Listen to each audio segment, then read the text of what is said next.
Hello, welcome to Old Nerd Reads his Marvel Comics in Order, episode 11. This time I had to backtrack a little bit. I had to go back in time because I knew I'd do it. I messed up and I forgot that I had something, then I had to go back and read it because I was confused. Papa Rick, he probably shame me for this one, but he pointed out to me and I realized kind of at the same time that king size specials are annuals. Giant size are like annuals, but they're not annuals. They came out in like 73, 74, 75. They came out like every other month, every third month, these giant size issues, which I assumed became annuals. They did not. One of my previous Old Nerd Reads his Marvel Comics in Order episodes, I had read Giant Size Fantastic Four number 3, and thinking that since this is number 10, this is just further down the line. This is an annual. I was wrong. But this is from 1973, and it's a reprint anyway. However, this is in really nice shape. This is a reprint of Fantastic Four Annual 3, where Reed and Sue get married, and Doctor Doom sicks just about every single bad guy they've ever had on them, and then all the good guys, all the heroes are at the wedding. So it's like a big jam issue of everybody fighting each other. It's pretty cool. It's nonsense basically. It's corny, silly, but it's still fun. It's Jack Kirby and Stan Lee. There's two reprints in here. The first is Fantastic Four Annual 3, The Wedding of Reed and Sue, which is on the cover here. It's a really nice John Buscema cover. Look how nice a shape this is in from 1973. This thing is probably, I would say this is very fine plus condition, this comic. I think I got it from eBay with a few other giant size or annual issues. But this is in fantastic condition. And even though it's a reprint from the 60s, nothing new in here. Nothing special about this issue. It's in such great shape. I'll probably add it to my collection instead of getting rid of it. But two issues are reprinted in here, both by Stan Lee and Jack Kirby. The first one, the wedding issue, is inked by Vince Colletta, and you can really tell the difference in Jack Kirby's art between the inkers. And the second issue is inked by the more popular Kirby inker Joe Sinnott. But Vince Colletta has a really cool style, very clean, finer.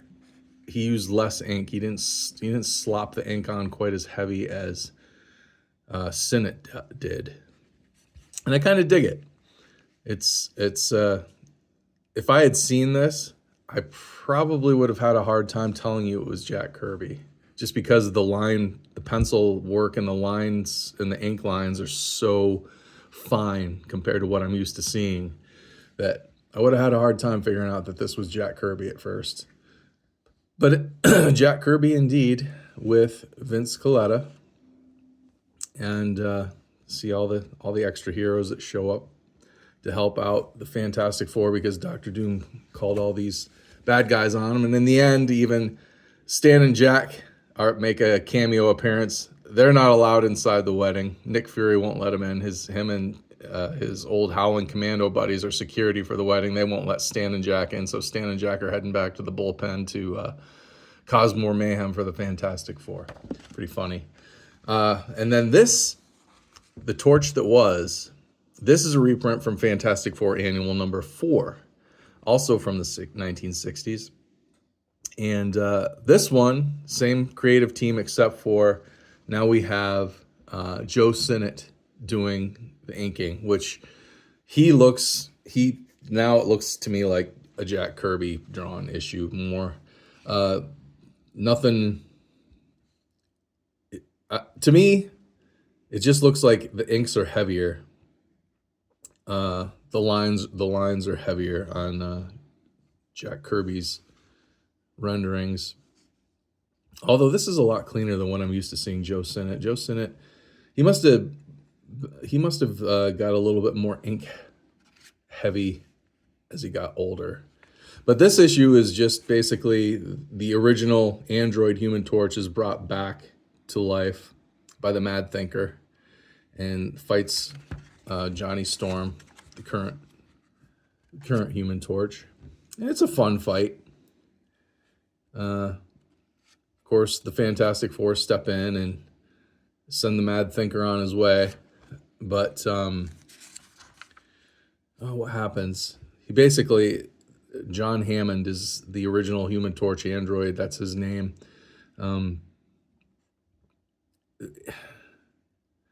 They say he dies again, but I don't think he does. I think he comes back shortly after this because in the 70s, around this time, this is 73, I think 75 or 70, probably 76, Roy Thomas started the Invaders title for Marvel, which was a World War II era title.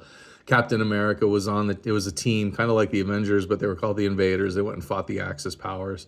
And the Human Torch, the original Human Torch, android Human Torch, was a member of that team. So I wonder if they reprinted this, added that story to this reprint in order to kind of get the original Human Torch back in people's radar, so that when they did the Invaders, they'd already kind of know who he was. Anyway, this was a fun issue. I'll probably, like I said, keep this one in my collection, even though it's just reprints. It's got a really nice brand new John Buscema cover, and it's, like I said, like in very fine plus condition, I would say. So yeah, that's my my giant size annual king size special Old Nerd Reads His Marvel Comics in Order episode this time, because it's kind of out of order, and I apologize. I'll try and do better, but I'm sure I'll mess up again. Anyway, please like, share, and subscribe. Anything that I got wrong about this, or any interesting trivia that you know about this issue, please comment with it down below, and I'll see you next time.